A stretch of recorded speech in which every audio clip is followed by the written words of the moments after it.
O matrimônio perfeito. Por Samael Aunveor. Seu link. Mais seu comentário. Mais sua inscrição. Mais seu compartilhamento. Faz esse conteúdo crescer. Nossa imensa gratidão. Capítulo 20. Ressurreição e reencarnação. Os seres que se amam podem tornar-se mortais como os deuses. Feliz daquele que já pôde comer das frutas deliciosas da árvore da vida. Sabei, amados, que no Éden existem duas árvores maravilhosas que até compartilham suas raízes. Uma é a árvore do conhecimento. Outra é a árvore da vida. A primeira te dá a sabedoria. A segunda te torna imortal. Todo aquele que tenha trabalhado na grande obra tem direito a comer dos frutos deliciosos da árvore da vida. Realmente o amor é o sumum da sabedoria. Aqueles homens e mulheres que percorrem a senda do matrimônio perfeito ganham ao fim a felicidade de entrar no Nirvana. Este é o esquecimento do mundo e dos homens para sempre. É impossível descrever a felicidade do Nirvana. Ali toda lágrima desapareceu para sempre. Ali a alma desprovida dos quatro corpos de pecado, se submerge entre a dita infinita da música das esferas. O Nirvana é o sagrado espaço estrelado. Os mestres de compaixão, comovidos pela dor humana, renunciam à grande felicidade do Nirvana e resolvem ficar conosco neste vale da grande amargura. Todo matrimônio perfeito chega inevitavelmente ao adeptado. Todo adepto pode renunciar ao Nirvana por amor à grande órfã. Quando um adepto renuncia à dita suprema do Nirvana, pode pedir o elixir da longa vida. Os ditosos que recebem o maravilhoso elixir morrem, mas não morrem. No terceiro dia são levantados. Isto já o demonstrou o adorável. No terceiro dia vem perante o sepulcro o adepto acompanhado das santas mulheres que trazem drogas e ungüentos aromáticos. Também acompanham o adepto os anjos da morte e algumas outras hierarquias inefáveis. O adepto clama com grande voz invocando a seu corpo físico que dorme entre o santo sepulcro. O corpo é levantado e pode escapar do sepulcro aproveitando a existência do hiperespaço. Nos mundos superiores o corpo físico é tratado pelas santas mulheres com drogas e ungüentos aromáticos. Depois que o corpo volta à vida, obedecendo ordens supremas, penetra pela cabeça sideral da alma mestre. Assim é como este volta a ter a posse de seu corpo glorificado. Este é o precioso presente do Cupido. Todo corpo ressurrecto vive normalmente dentro dos mundos superiores. Mas devemos esclarecer que os mestres ressurretos podem tornar-se visíveis e tangíveis em qualquer lugar e desaparecer logo instantaneamente. Nos vem à memória o Conde Cagliostro. Este grande mestre cumpriu uma grande missão política na Europa e assombrou a humanidade inteira. Este grande mestre foi realmente quem provocou a queda dos reis da Europa. No fundo, deve-se a ele a República.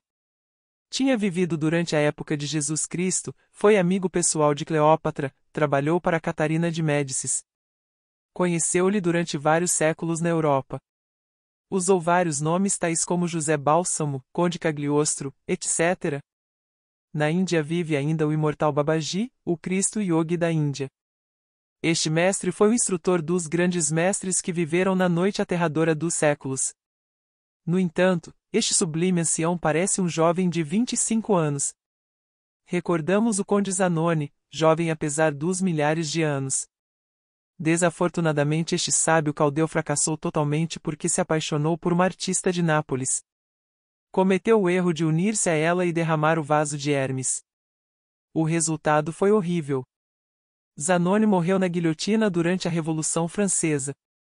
Os mestres ressurretos viajam de um lugar para outro utilizando o hiperespaço.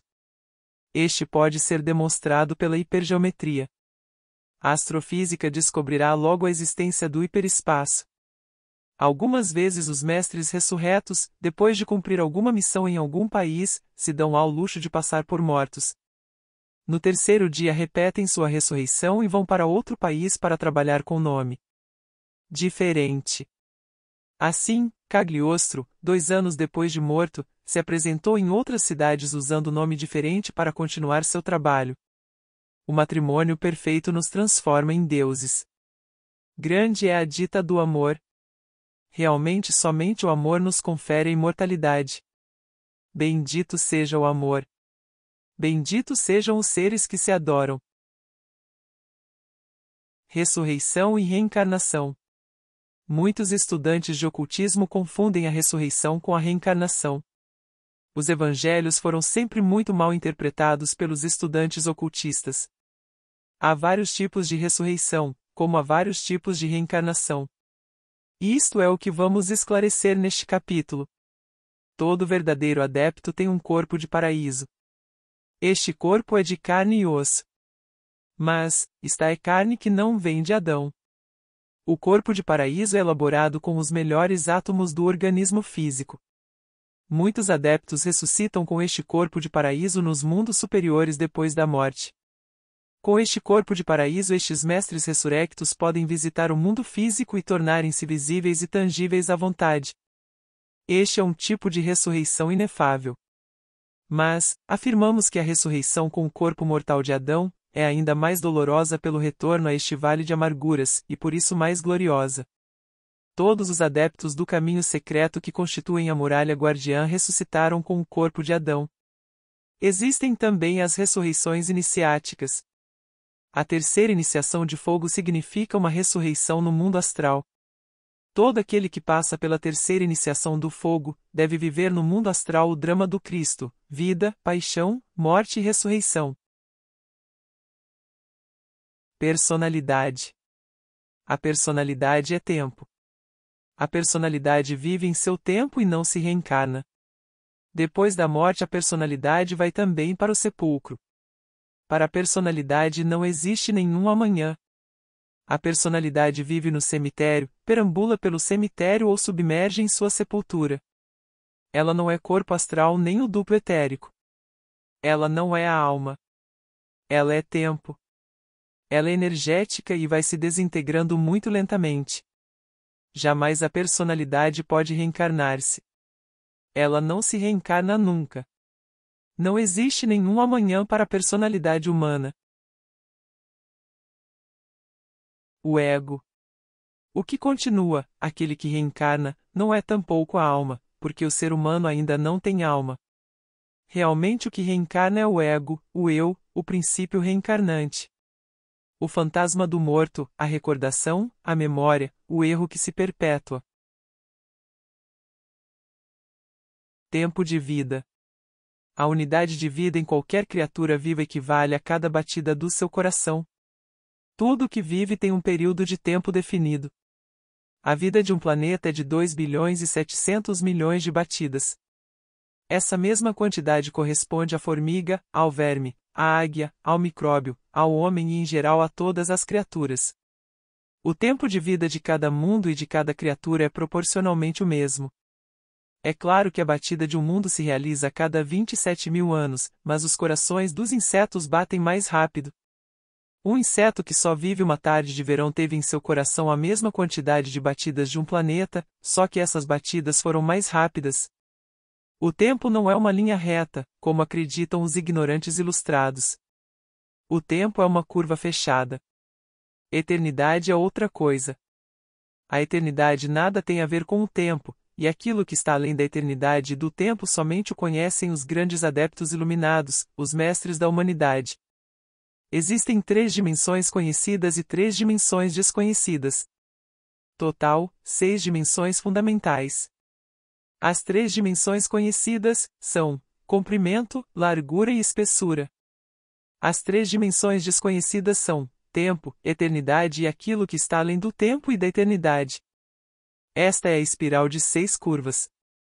O tempo pertence à 4ª dimensão. A eternidade é a 5ª dimensão. Aquele que está além da eternidade e do tempo, a 6ª dimensão. A personalidade vive em uma curva de tempo fechada. É filha de seu tempo, e termina com seu tempo. O tempo não pode reencarnar-se. Não existe nenhum amanhã para a personalidade humana. O círculo do tempo gira dentro do círculo da eternidade. Na eternidade não há tempo, mas o tempo gira dentro do círculo da eternidade. A serpente morde sempre sua cauda. Termina um tempo e uma personalidade, mas ao girar a roda aparece sobre a Terra um novo tempo e uma nova personalidade. O ego se reencarna e tudo se repete. As últimas realizações, sentimentos, preocupações, afetos e palavras originam todas as sensações sexuais e todo o drama amoroso que dá origem a um novo corpo físico. Todos os romances dos esposos e namorados encontram-se relacionados com os últimos instantes dos agonizantes. O caminho da vida é formado com as marcas dos cascos do cavalo da morte. Com a morte fecha-se o tempo e a eternidade se abre. O círculo da eternidade primeiro se abre e logo se fecha quando o ego retorna ao círculo do tempo. Recorrência. Os iniciados da quarta via denominam recorrência a repetição de fatos, cenas e eventos. Tudo se repete. A lei da recorrência é uma tremenda realidade. Em cada reencarnação se repetem os mesmos eventos. A repetição de fatos vai acompanhada de seu correspondente karma.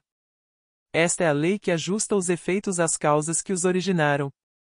Toda repetição de fatos leva karma e algumas vezes dharma, recompensa. Aqueles que trabalham com o grande arcano, aqueles que percorrem a senda apertada, estreita e difícil do matrimônio perfeito, vão liberando-se pouco a pouco da lei de recorrência. Esta lei tem um limite. Além desse limite nos transformamos em anjos ou em diabos.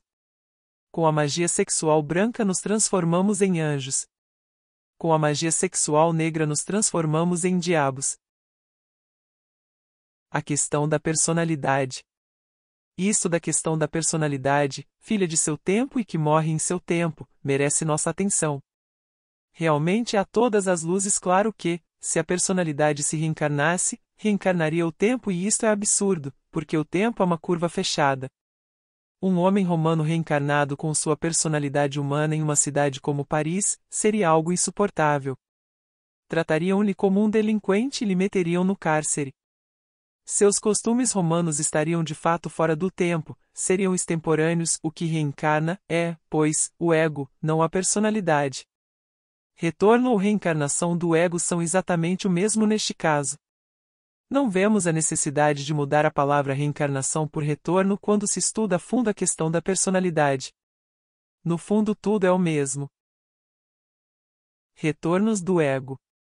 O símbolo de Jesus expulsando os mercadores do templo com um látego na mão corresponde a uma tremenda realidade de morte e horror. Já dissemos que o eu está pluralizado.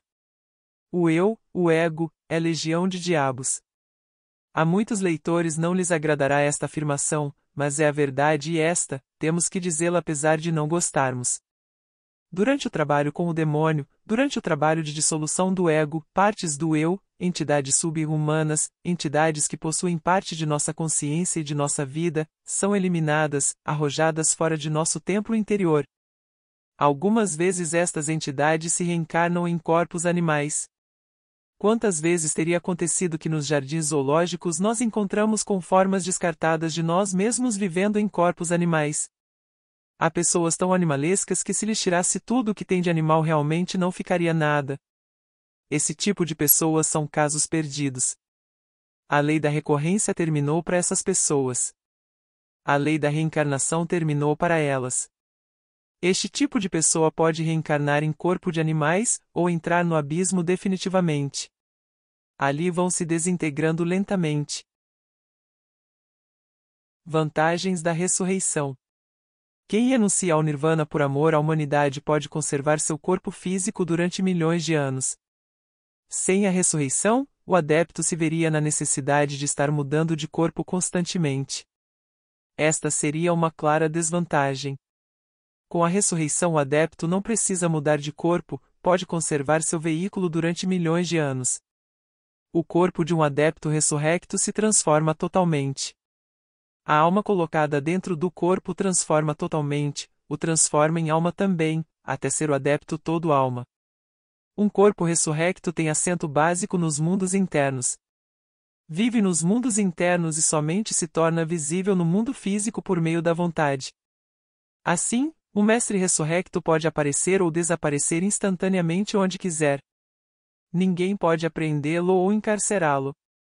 Viaja pelo plano astral onde quiser. O mais interessante para o adepto ressurrecto é o grande salto. No seu tempo e na sua hora o mestre ressurrecto pode levar seu corpo para outro planeta. O mestre ressurrecto pode viver com seu corpo ressurrecto em outro planeta. Esta é uma das grandes vantagens. Todo adepto ressurrecto pode tornar visíveis e tangíveis as coisas do astral passando-as ao plano físico. Isto se explica porque o mestre tem seu assento básico no astral, embora possa manifestar-se fisicamente. Cagliostro, o enigmático Conde Cagliostro, depois de sua saída da Bastilha, convidou seus amigos para um banquete. Ali, em pleno banquete, invocou muitos gênios falecidos, aqueles que também se sentaram à mesa perante o assombro dos convidados. Em outra ocasião, Cagliostro fez aparecer, como que por encanto, uma vasilha de ouro preciosa na qual seus convidados comeram. O poderoso Conde Cagliostro transmutava o chumbo em ouro e fazia diamantes puros da melhor qualidade, mediante a vivificação do carbono. Os poderes de todo mestre ressurrecto são uma verdadeira vantagem. Um grande amigo, adepto ressurrecto, que vive atualmente na Grande Tartária, me disse o seguinte: antes de tragar a terra não passa de um tolo. Acredita saber muito e não sabe nada. Somente vem a ficar bom quando já traga a terra, antes disso não sabe nada. Também me disse: os mestres caem pelo sexo. Isto nos recorda do Conde Zanoni, este caiu quando ejaculou o sêmen. Zanoni era um mestre ressurrecto. Apaixonou-se de uma artista de Nápoles e caiu. Zanoni morreu na guilhotina durante a Revolução Francesa. Quem quiser chegar à ressurreição tem que seguir a senda do matrimônio perfeito. Não existe outro caminho. Somente com a magia sexual pode-se chegar à ressurreição. Somente com a magia sexual nos liberamos da roda das reencarnações de forma positiva e transcendental. A perda da alma. Nos capítulos anteriores já dissemos que o ser humano ainda não encarnou sua alma. Somente com a magia sexual podemos engendrar os veículos internos. Estes, à semelhança das plantas, dormem latentes dentro da dureza do grão, da semente, a qual encontra-se depositada no sistema seminal. Quando o ser humano já tem os veículos crísticos, pode encarnar sua alma. Quem não trabalha com o grão, quem não pratica magia sexual não pode fazer germinar seus corpos crísticos. Quem não tem corpos crísticos, tampouco pode encarnar sua alma, perde sua alma e finalmente se submerge no abismo aonde vai se desintegrando lentamente. Jesus, o grande mestre, disse: por que vale ao homem ganhar o mundo inteiro e perder sua alma? Que recompensa dará o homem por sua alma? Marcos 8, 36 e fim 37. Perde sua alma quem não a encarna. Não a encarna quem não tem veículos crísticos. Não tem veículos crísticos quem não trabalha com o grão. Não trabalha com o grão quem não pratica magia sexual. A ressurreição dos mortos somente é para os homens com alma. Realmente os homens com alma são verdadeiramente homens no sentido completo da palavra. Somente os homens verdadeiros podem alcançar a grande ressurreição. Somente os homens com alma podem suportar as provas funerais do Arcano 13. Estas provas são mais espantosas que a morte. Aqueles que não têm alma são esboços de homem, fantasmas da morte. Isso é tudo. Os veículos dos homens sem alma são veículos fantasmas, não são os autênticos veículos do fogo. Realmente os homens sem alma não são homens verdadeiros. Atualmente o ser humano é ainda um ser incompleto. Muito poucos são aqueles que têm alma. A grande maioria dos seres chamados humanos ainda não tem alma. De que serve ao homem acumular todas as riquezas do mundo se perde sua alma? A ressurreição dos mortos é somente para os homens com alma. A imortalidade verdadeira somente é para os homens com alma. Amor e morte.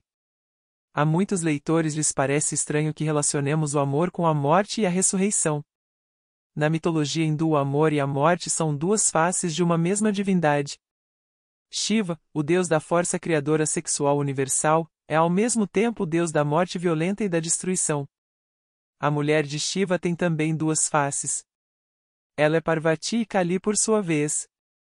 Como Parvati, é suprema beleza, amor e felicidade. Como Kali ou Durga, pode transformar-se em morte, desgraça e amargura. Shiva e Kali juntos simbolizam a árvore do conhecimento, a árvore da ciência do bem e do mal.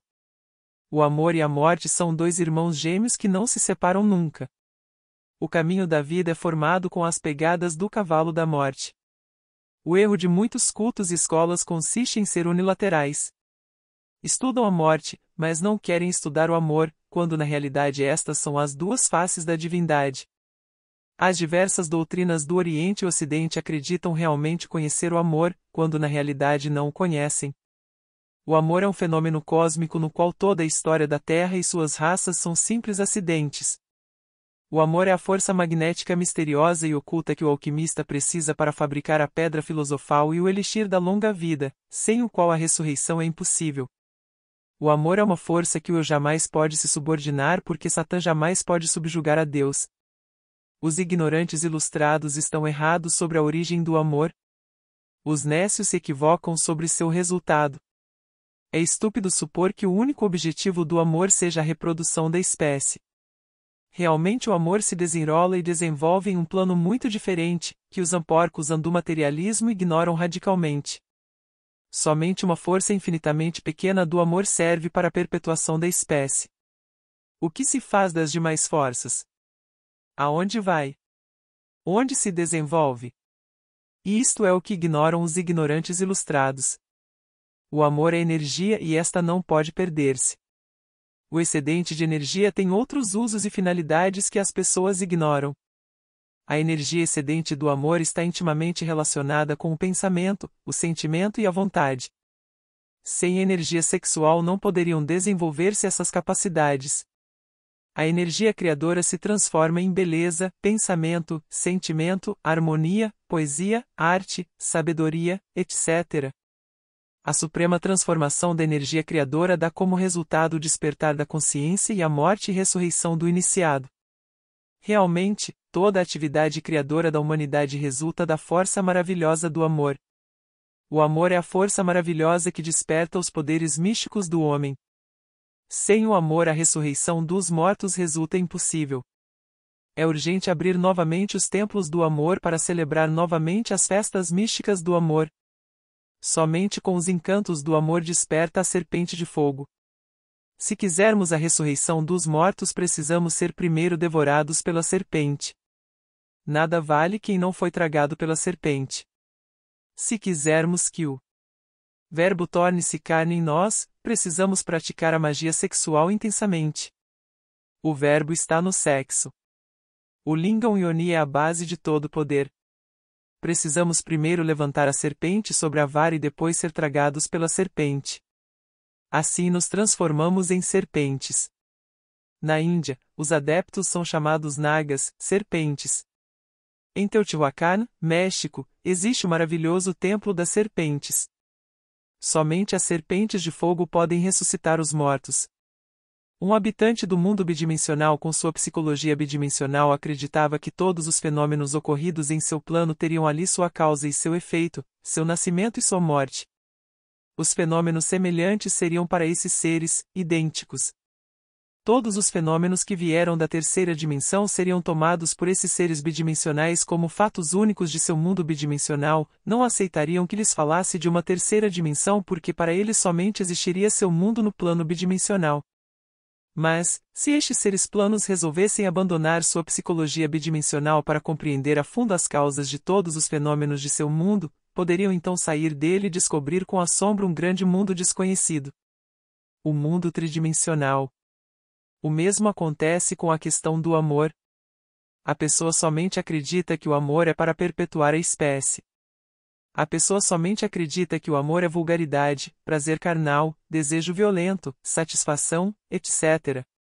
Somente quem puder ver além destas paixões animais, somente quem renuncia a este tipo de psicologia animal pode descobrir em outros mundos e dimensões a grandeza e majestade disso que se chama amor. A pessoa sonha profundamente. A pessoa vive adormecida e sonha com o amor, mas não despertou para o amor. Lhe canta ao amor e acredita que o amor é isso que sonha.